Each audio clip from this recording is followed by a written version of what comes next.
writers, you're listening to the Kobo Writing Life podcast, where we bring you insights and inspiration for growing your self-publishing business. I'm one of your hosts, Rachel Wharton, Author Engagement Manager for Kobo Writing Life.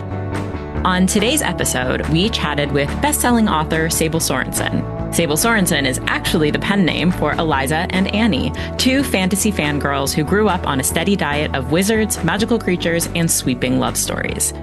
We had such a great convo with Eliza and Annie. They told us about how they started writing together and how Sable Sorensen came into being.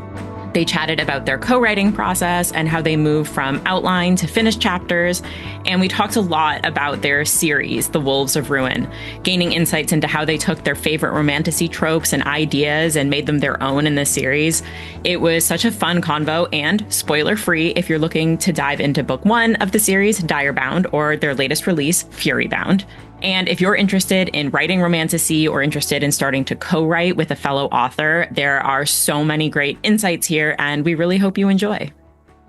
Okay, we are here today with Annie and Eliza, who make up the author, Sable Sorensen. We are so excited to talk to you both today. Thank you for having us. Yeah, we're very excited to be here. Yeah, thank you so much. Just to kick things off for listeners who may not have heard of you yet, could you tell us a little bit about yourselves and how you got into writing? I will let you decide who gets to answer first. Yeah. Sure. I can take this one, Eliza. And my cat just jumped into frame as promised. Okay.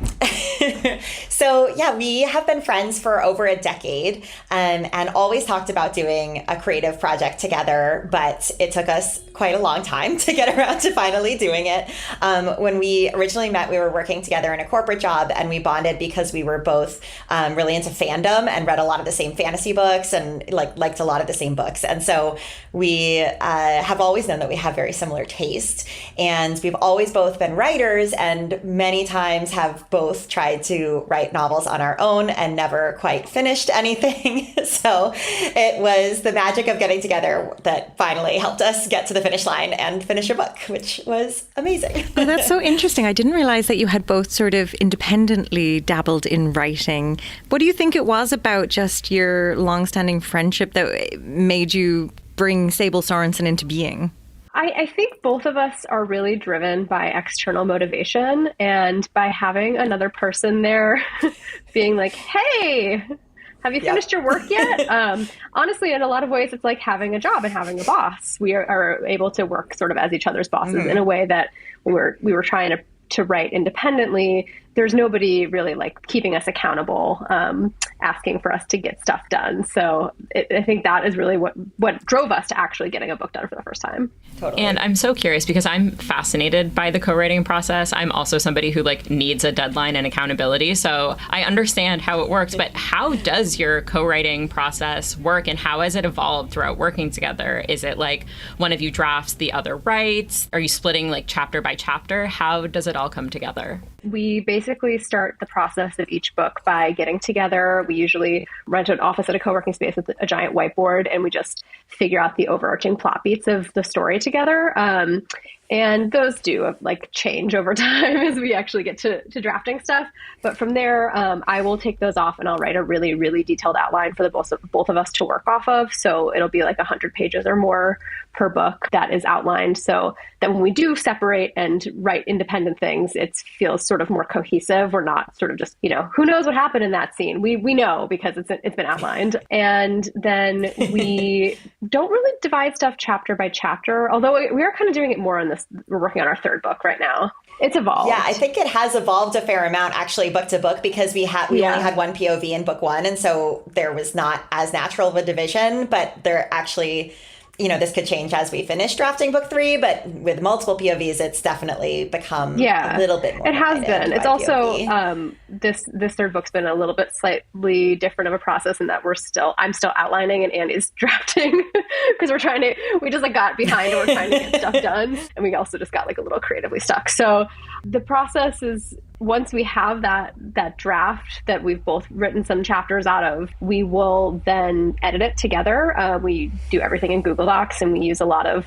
the commenting features to chat with each other basically as we're going. And we read through each other's chapters, line edit them basically over and over until it feels like we have a done-ish book, and then we edit it again. Have you guys kind of found like different strengths in your writing that you can work off one another? Does one of you like writing one type of scene more than the other? Yeah, definitely. And that's part of why it's not usually chapter by chapter, although we've done that a little bit more for book 3. But we often will just sort of volunteer to write the stuff that we know that we really love writing and that, plays more to our strengths. So for example, I really enjoy writing the action scenes. So a lot of like the battles, and sometimes, those can span multiple chapters. So it might not just be like, okay, you grab this chapter. It's like, okay, this starts in the middle of this chapter and then it goes for like 2.5 chapters. And then Eliza does a lot of the like really amazing emotional moments between characters. Anything that's like very melodramatic or intense is really Eliza's strength. And also a lot of like quippy one-liners, like a lot of the internality for the characters. It comes from Eliza. So as you can see, there often is like layers of both of us because obviously it's not like divided easily. Like some chapters have one of those things and some have another. But yeah, we'll sort of say like, oh, this chapter feels like something that would play more to my strengths or this scene or whatever. I will say by the time that the book is finished, though, we're like, who wrote that? I don't remember. And like sometimes like one of us will write like half of a line and the other one will like change it in a different way. So it's really like a shared feast. I think that's the sign of a good process if you're not able to tell who has written what at the end of it, that you just have the voice that is Sable. I think that's really cool.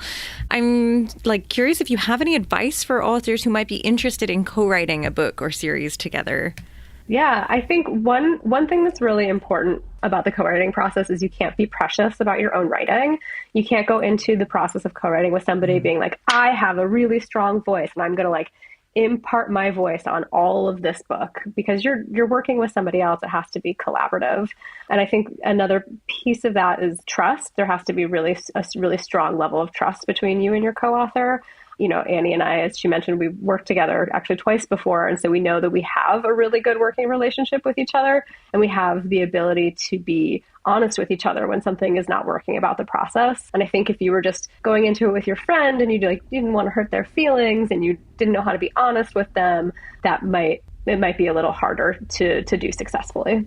Yeah, I also think it would be really hard without outlining, but totally. We know that there are some co-writers who don't outline, and it probably just takes a little longer, although honestly it feels like we take a very long time too, so who knows.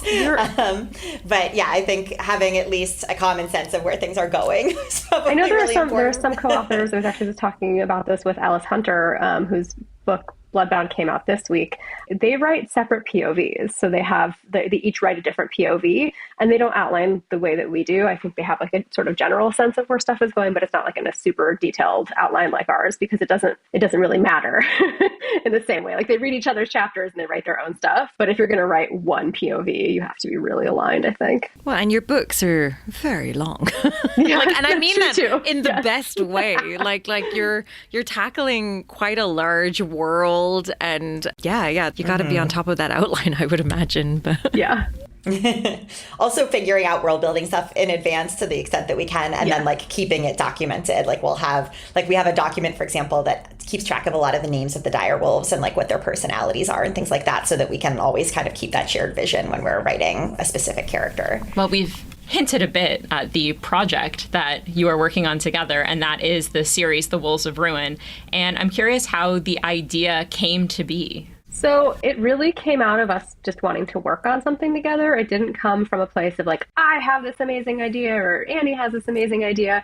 We knew we wanted to work on a project together. So when we got together in a co-working space in front of a whiteboard that first time, we sat down and we just talked about what we like, what have been our influences throughout our lives, and the sort of material that we gravitate toward the most. As Annie said, we've both always been lifelong fantasy readers. We've also been lifelong romance readers. And so we're drawing from the same inspiration well. But like, what are the like small pieces of stories that are the things that we love? Bonded animals is one of them. Wolves is another thing.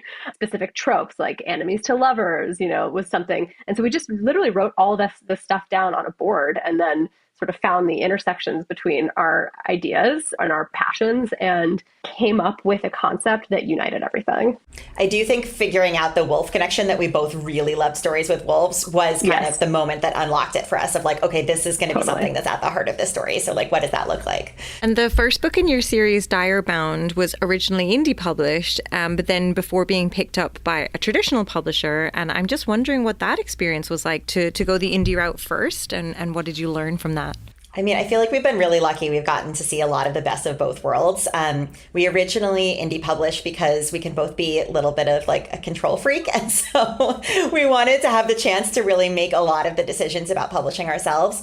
And we also know that the trad process can take a lot longer. And I think we both just really wanted to get the book out there a lot faster. And yeah, so that was a big factor as well. We were joking about this recently, but when we first published it, my big goal was we published it in February of 2025. God, this has been it's been a whirlwind year. Yes. My big goal was like, can we start making enough money that I can like pay for my kids to go to summer camp so I can keep writing? Like that was what I needed. And if you're waiting for a traditionally published book to like get an agent to sell, you're waiting who knows how long before you start seeing an income. We were like, we feel like if we can make this work, we can start seeing an income pretty quickly.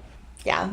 We're both really interested in all the like nuts and bolts of publishing too, like figuring out the keywords and designing a cover that we thought was going to appeal to the audience and all of that stuff. So it was really fun to get to, and we both had, some knowledge of some of these things, but getting to actually do it yourself gives you just a whole different level of like understanding and appreciation for how many pieces of the process there are and how much of an amazing business all of these indie authors are running. Like it really is running a small business. We like basically. running a business. So that was a really, really fun part of the process. For us. And then, of course, the book got popular, which, best case scenario, obviously, we hoped it would resonate with readers. Mm-hmm. But it really sort of quickly spiraled to a place where we felt like in order for this book to reach the most readers that it could, we probably need to pair with a traditional publisher and have a publishing partner who can help us get our books into stores because, we had a paperback that you could get through Ingram, but it wasn't the same as, distribution at Barnes and Nobles all over the country. It wasn't the same as our book is sold in Target. And so, that was a big thing that we considered when we decided to go trad.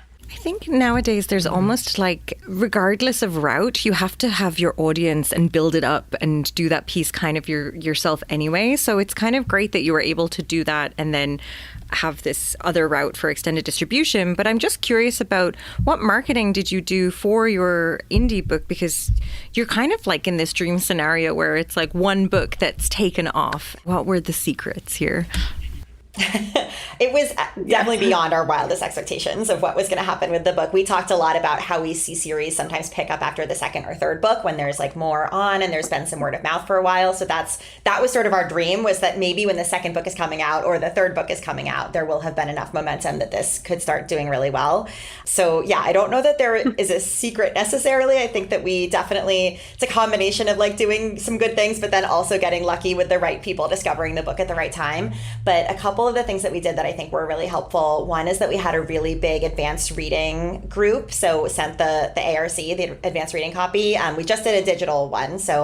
But we had over 1,000 people sign up to receive that. And we kind of had a more is more approach to that where, the Romantasy audience is so huge, like looking at the success of like Agatar and Fourth Wing and all of the giants. So we really didn't feel like giving the book away in advance to 1,000 or even 2,000 people was going to be something that could hurt the long-term chances of the book, and instead really would just hopefully create a lot of chatter and get some momentum right away when the book was coming out. And that's something that I think was really successful. It's also, amazing hearing from people who were early readers. They feel really connected to our journey and sort of the book's development. And I think having readers that feel invested like that is a huge asset and just really fun. Like we love talking to those people. And then another thing that we did was, this is not rocket science. Everybody does this, I'm sure, but we sent the book to a couple influencers that we thought were people who really might like it based on the other books that they talk about on their channels. And, I did we did print for that one, that mailing, and we did like a cute package where we tied it up in like fancy paper and a ribbon and wrote a handwritten note and just really tried to give it the best chance of somebody noticing it and actually taking a chance on reading what, as you mentioned, is a very long book. So I think we got, in some ways, very lucky. Like I look at my TBR pile and there's so many books that I'm dying to read that I just haven't gotten to. So just to have the luck of like being that book that the right person does pick up and has the time or is in the right mood to pick that specific title up, and have that happen so early on in the publishing process was really amazing. And lucky, there was just so much luck that went into it. I just want to stress again, really long in the best way. Thank you. Yes, hopefully it doesn't feel long. We've heard from people that they read it quickly. Like, I read it one night. We're like, how? Yeah, to reemphasize, nary a word is wasted. Like, Thank you. Long but good.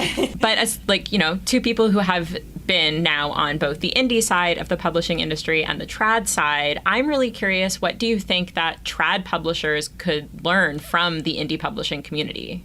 I think indie publishing just moves a lot faster than trad publishing. And there's a lot of reasons for that. The benefit of trad is that it's bigger and there's a real machine. The downside of it being bigger and it being a real machine is that it moves a bit slower because there are more people working on stuff, the more people that have to see stuff, approve stuff. The printing process takes a really long time.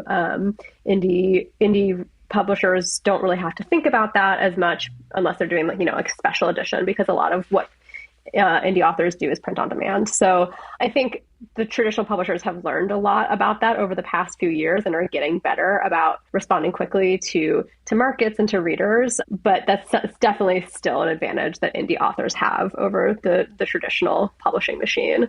I also just think that indie authors are like a bit more creative about the way that they market stuff.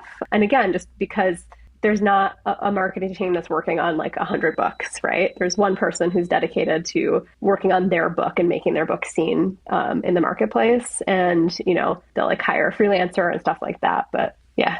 Yeah, definitely. I think indie authors can be really close to the audience too, in a way that is tricky for like a larger company to be. And especially again, because you're just focused on sort of one series or maybe one author brand, you can really dedicate that time to getting to know people and DMing back and forth with readers and being in the communities and seeing what people are talking about and what they're responding to. And that helps a lot, of course, in terms of figuring out like what marketing should look like. So the second book in the series is Fury Bound, and it's releasing in a couple of weeks from when we're recording today, but has been released when this episode comes out. And I have to say, for a book that's not released, I looked at your Fable reviews are all crazy. Like you're talking about your advanced team, and it's just like 5 stars, and all these like chili spices everywhere. When I was looking at it, but so I'm curious because you talked about potentially thinking that you wouldn't get picked up or wouldn't move in that direction for more books. Was this one already written, or did you write it afterwards? And just curious about how that experience for the second book, working with a trad publisher from start to finish, changed the experience of this release. It was definitely a different experience in a couple of ways. One is that we had the book about half written when all of the momentum started picking up with the trad publication and working with publishers. And it was such an exciting time, but also kind of overwhelming. And so we got a little bit stuck and lost some of our momentum and then had to like get back into it. And so I think it was a little start and stop at the beginning with writing book 2. And then also we maybe didn't have the plot figured out as tightly as we had wanted to when we launched in. So we rewrote it several times. So it was a longer process than writing book 1 for sure. And I mean, you hear from a lot of authors that book 2s are difficult too. So I think there's some specific things to our situation, but then also just like book 2s in general and book 2s of a trilogy in particular can often be challenging. But yeah, we did have the benefit of working with our amazing editors. We have an editor in the US and an editor in the UK, and they were both really helpful, especially because, as I mentioned, we were trying to figure out some plot things that weren't quite working, and they had some really great ideas, and we had some good brainstorming sessions with them. So that was a big difference from the first round. That was really helpful. It was great to have those extra voices giving us some thoughts, like early readers, basically. Mm-hmm. We had some beta readers for the first book, and we also had beta readers look at the second book too. So it was nice. We, again, kind of like best of both worlds, we were able to have those sort of unofficial editorial voices helping us, the people who are just like the super fans who love the genre, but then also hear from professional editors who are really amazing at what they do and have both of those pieces of input. So we've talked about the series a little bit, but could we tell our listeners what the series is about before we delve even further into Fury Bound, which I am so excited to talk to you about? Yes, Annie's our pitcher. Okay, so Direbound is the story of Marin. She is a street tough fighter who fights in underground rings in order to make extra money because she's been taking care of her little sister and her mother for many years. So lots of responsibility on her shoulders. She lives in a fantasy kingdom, and this kingdom has been at war with the country to the south that's populated with siphons, these immortal monsters who are a lot like vampires. And basically, her sister gets kidnapped, and she thinks that her sister has been taken across the border to the country of the siphons, and the only way to get to her will be to sign up for the army. So she does that, but she doesn't realize that this is going to be a bonding year, and she'll have to, go through all these trials and try to bond with a giant dire wolf, become one of the king's elite warriors. So lots of things thrown at her. There's also a lot of like court intrigue and romance. So many different threads, but Marin and her like fight to get back to her sister is sort of at the heart of the story. So concise. You did a great job. Thank you. And you've talked a little bit about your plotting and that you outlined very thoroughly, but did you know where Fury Bound would take you at all when you were starting the, like, because you mentioned this is a trilogy, like, do you know the end, but it's just like how to get there is not clear? Yeah, we knew the end from the beginning, from when we first really started figuring out the story. We had a pretty good idea of what was going to happen in Fury Bound. And I will say, like, the major plot points of the second book haven't really changed from what they were when we wrote our very, very messy, needed a lot of work first draft. It was just all the stuff in between that changed entirely. And so, yeah, we had a pretty good sense of where things were going. And I devoured both of the books in leading up to this interview and had a great time. And there's so much to love about the series, but I'm always fascinated by the world building process, especially in a genre like Romantasy, where there are creatures and ideas and tropes that readers are familiar with, but you both really made them your own in the series. So I'm really curious what the world building process was like, and if you have kind of had to make any changes along the way as more plot points become more obvious. Yeah, I mean, one of the biggest things that we had to figure out, there's a lot of different elements to the story, as you mentioned, like different countries and different societies. But one of the biggest things to figure out right in the beginning was the wolves and their like societal structure and who they would be as characters and how they would interact with the humans that they were bonded with. One series that I really love and was inspired by is Naomi Novik's Temeraire series, which has dragons who like bond to people. Always a classic. We love that. And in her series, the dragons are simultaneously extremely, extremely intelligent, but also very dragonish. Like they see something shiny and they just want to hoard it. So that was something that I was thinking about a lot as Eliza and I were talking about this, is how much I thought that was a cool element, that, you know, these wolves are characters, but they also are still wolves. And how do we make that come through in terms of, you know, the way that they talk and what they do and all of that. And then, of course, building out the wolf packs too. Yeah, I mean, the wolf pack element was definitely really inspired by like werewolf fiction and like the sort of typical pack structure within werewolf fiction. But then also, you know, once we figured out that we wanted to write about wolves, it was sort of like, well, what would a world with wolves look like? And one series that's very inspirational to both of us is Game of Thrones.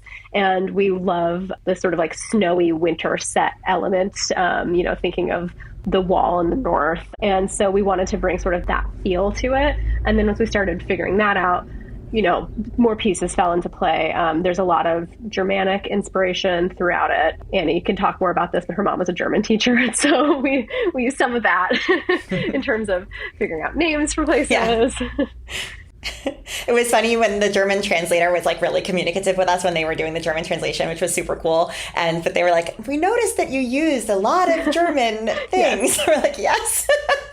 Hopefully nothing that reads really weird when you're actually German reading it. Also, you know, we figured out the piece of the enemy being the siphons, because like what's more classic than wolves versus vampires? And so we were like, we want to do that because we love a wolf versus vampire story, but we don't want to make them like your typical vampire. We want to make them something that's slightly different and our own. And so we put them in a sunny country instead of like they can go in the sun. And we gave them a different name, right? So it's stuff like that would feel familiar to readers, familiar enough that we didn't have to over explain things or spend too long like deeply communicating the world building. People could get it kind of instantly, but still felt like something fresh. And vampires in the sun that don't sparkle, which they don't sparkle. We That's love true. to see. Yes. And throughout book 2, there's a lot more lore that's being dropped, and I'm not going to spoil anything, but I'm curious how much of that was kind of set throughout the initial world building and how much came into fruition throughout the drafting of book 2. Yeah, the basics of it were very much what we had in mind from the beginning, but it's one thing to like very big picture be like, this is what we think is the lore of this world, and then having the characters actually like start to discover it and interact with it. There were a lot of details that we still needed to figure out. So there were lots of like Zoom brainstorming sessions when we kind of ran into a snag and realized that something like wasn't quite working and we might have to think about how we wanted to tweak it. That also happened a little bit with the Wolfpack magics. Like we had a sense of what they were in book 1, but as Mirren starts to really learn a lot more about the world, we were like, okay, we need to get really specific about like how exactly does this work and what are the limits of what it can do. And we like actually gave the magic names in book 2, which we didn't have in the first one. So I think that hopefully like helps it feel like more concrete and something that you can connect to when you're reading it. Are the names fun to come up with, or are they actually challenging, or is that the fun part? A little bit of both, yeah. They're fun and challenging. I would say almost never get something right on the first try. We went through a lot of different variations on the names. I mean, for the Wolfpack magic, specifically in the first draft of this book, we were just calling it like Kryptos magic, Phylax magic. And our editor was the one who was like, can we just give them names, though? It's like, it's a little like hard to keep it straight when they're all called like pack magic. So thank you to Rakaya for that suggestion.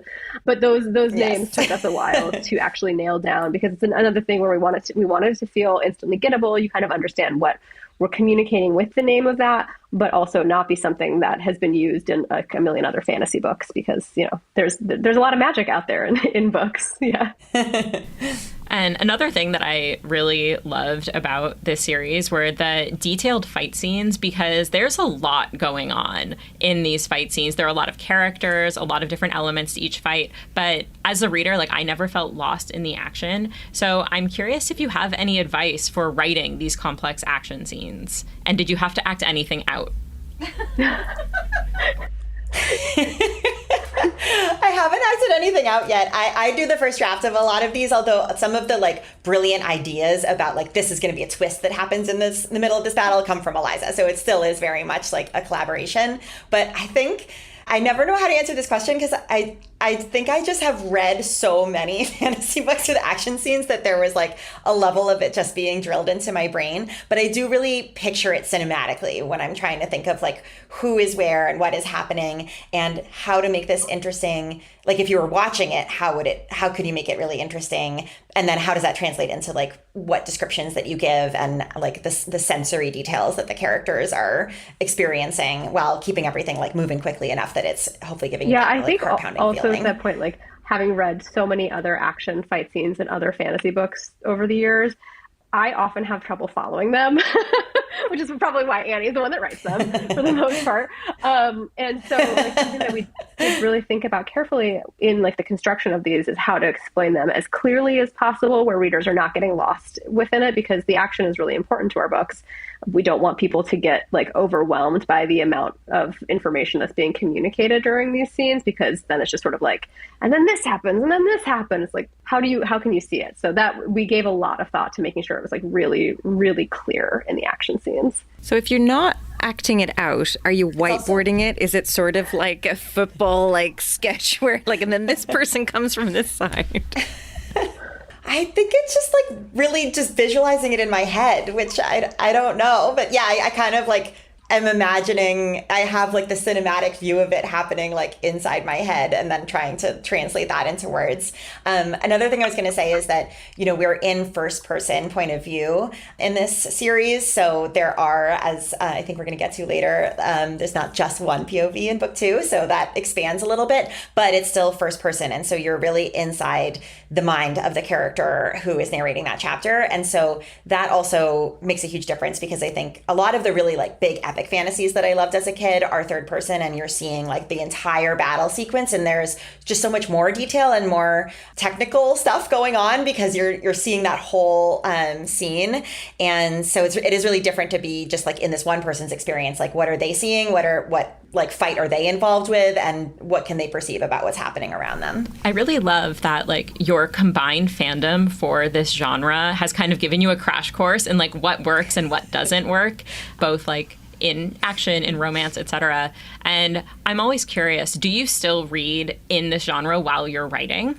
I try not to while writing. I will read other fantasy books like in between drafts, just as like like a refresher and to clear my brain, and sometimes honestly to give us some inspiration.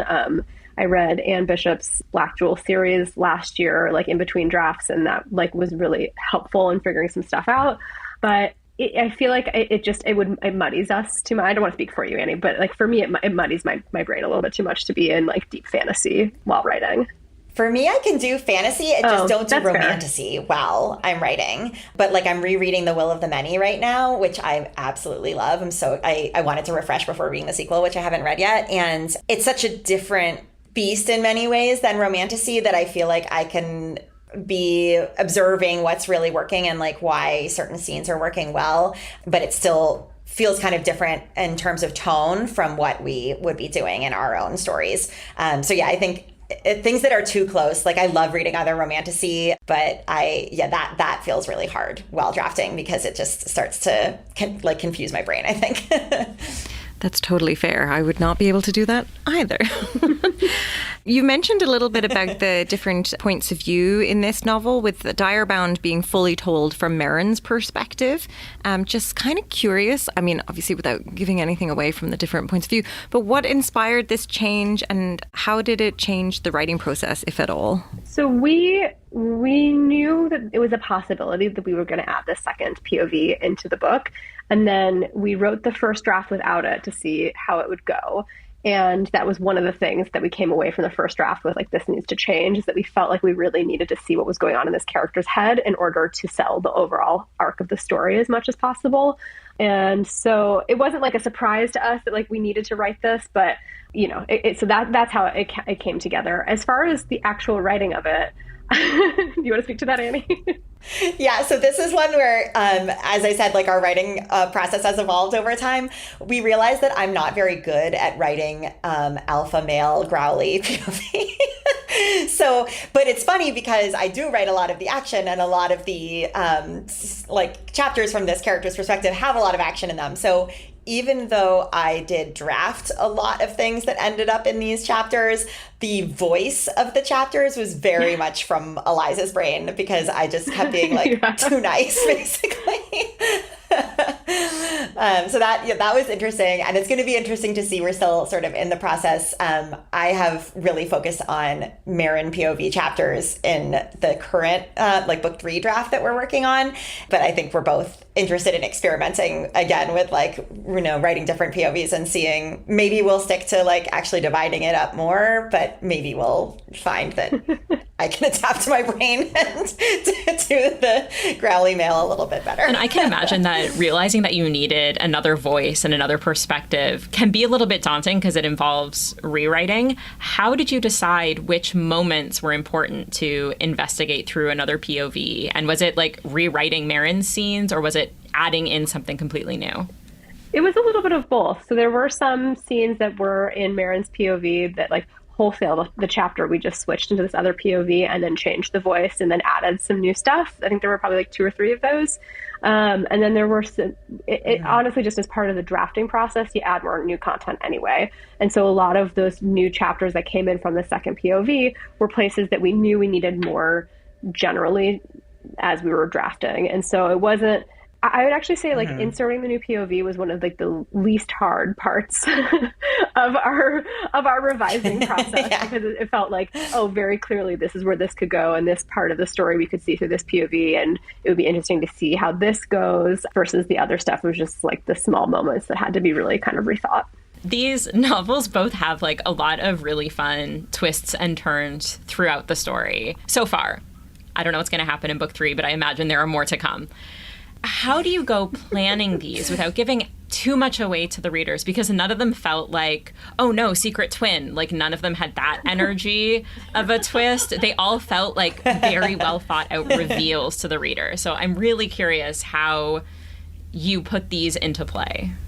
Well, thank you. That is really nice to hear. It is definitely one of the more tricky things because we want everything to feel like it is seeded and that it's not coming out of nowhere. But obviously, if you do that too much, then it becomes like less exciting because you can see what is coming. And certainly, I mean, one thing that we both love about this genre is that it's really tropey. We love like romance and romantasy tropes, and we definitely play with some of the really classic ones. So there certainly are some things that probably are a little bit more like you could see they might be coming than others just because, you know, we're really embracing those genre tropes. But we want there to be some exciting surprises too. And I think that goes, there's a lot in the editorial process that ends up helping that out. Like we are either things are too light or they're like too heavy, and then it's really helpful to hear feedback from betas and from our editor, because having that external perspective of like, oh, there's not enough hinting at this, and like this feels like it comes out of nowhere, or, you know, the vice versa, and being able to go back and try to revise that and smooth it out. I'm very sensitive about good reveals because I was destroyed by Pretty Little Liars, and I will never forgive that show. That was, super fair. Quite the end. Was it a secret twin? I haven't seen it. Sure was. Okay. Sorry, spoiler. You're 10 years late. But Spoiler alert. Secret twin with a bad accent. Like, oh, yeah. There were some issues with secret twin as well. That just sounds like The Parent Trap, but I know you enjoy that as well. So let's not just harp on bad twists. I wonder if you can hint a little bit without giving too much away about what is in store for Marin & Co. next. Let's start with book 2, and then if you have any more glimpses to give, because Rachel needs it. She clearly can't. She can't wait. Book 2, what we're saying is that book 1 is filled with a lot of like physical trials and action, and book 2 still has that stuff, but it's filled with more emotional violence. And so we just want to warn readers it's an emotional ride, but still very action-packed as well. And then book 3, you know, well, we're still working on it, but it's gearing up to be all of that and more. Yeah, very much like epic fantasy conclusion is sort of what we're aiming for. So hopefully we can hit that. I'll also say one thing we really loved in book 2 is that Marin travels throughout the world a lot more. In the beginning of the first book, she's really never left her home or been anywhere. And so she gets a little bit of travel in book 1, but not a ton. And so book 2, we really enjoyed getting to flesh out the rest of the world and having Marin kind of discover that. Hopefully the reader enjoys discovering it through Marin's eyes. How much fun was it to get to expand on the world that you'd already created in like a huge way in book 2? So much fun. It was so much fun. And just, figuring out, like, super we had a general idea of what some of the places were that we expanded upon in book 2, but then we got to really like dive in and do some research and all that stuff. So it was really fun. Yeah. We like to pick like photo references for things sometimes.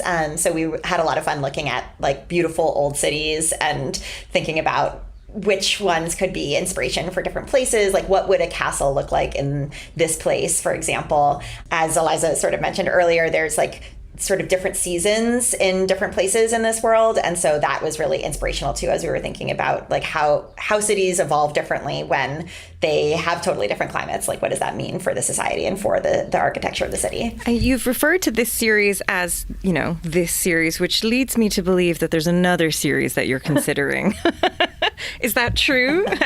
What is coming up next for you both? It's a great question. We have a couple of different ideas and we have not like fully committed to any of them yet. So there's not like there's nothing that we're hiding. Like we don't know exactly what we're going to do next, but we do have a couple ideas and we know that we want to keep writing together. So there will be more to come. A similar question, but different.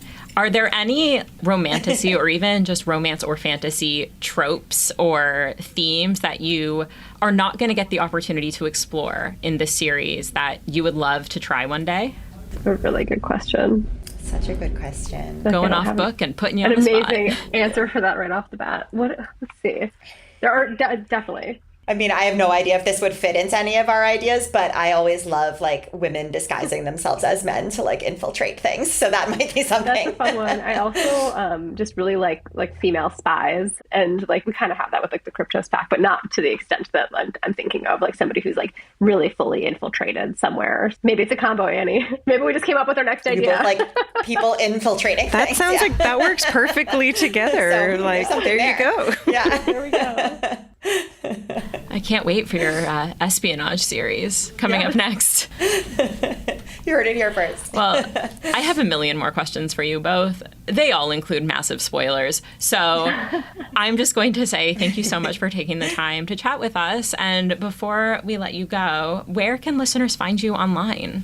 So many places. So we have a reader Discord that is super fun. So if you are a Discord user, definitely check that out. We also have a Substack where we share a lot of like early art reveals and things like that. And then we're also on Instagram and TikTok. So, you know, basically pick your poison, whatever you enjoy. Hopefully, and you can find it all on our website, sablesorensen.com. Oh, and then yes, thank you, Eliza. Yes, sablesorensen.com. Awesome. Well, thanks so much for joining us today. It's been a pleasure. Thank you both so much. This was really fun. Thank you. So much fun. Thank you for listening to the Kobo Writing Life podcast. If you are interested in picking up Sable Sorensen's books, we will include links in our show notes. If you are enjoying this podcast, please be sure to rate, review, and subscribe. And if you're looking for more tips on growing your self-publishing business, you can find us on socials. We are at Kobo Writing Life on Facebook, Blue Sky, Instagram, and Threads. This episode was hosted by Rachel Wharton and Tara Kremen, with production by Terrence Abrahams.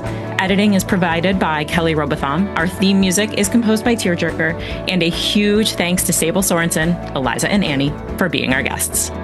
If you're ready to start your publishing journey, sign up today at kobo.com/writinglife. Until next time, happy writing.